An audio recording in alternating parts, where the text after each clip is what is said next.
What's up mga idol? It's Jovis Motovlog. Ngayon nalaman mo na ano ang nagiging cause na nawawalang hatak ng motor at nalulunod. Ang spark plug mga idol. Noong nakaraan, nagpalinis ako ng total body.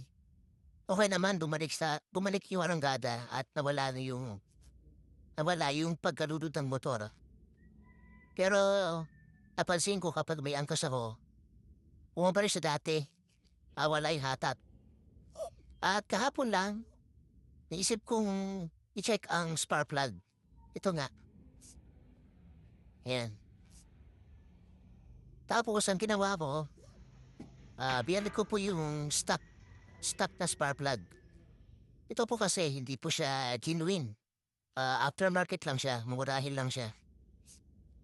At napansin ko, yung pinandar ko ng motor at sinagat ko yung pag-revolution. Nawala po yung lunod kahit may angkas po ako. Yan mga idol, paalala lang sa mga katulad ko na nagiging koste ng pagkalunod ng motor o nawawala yung hatak. O ito na yung dahilan ng yung spark plug. That's it mga boy. Peace and love. Goodbye.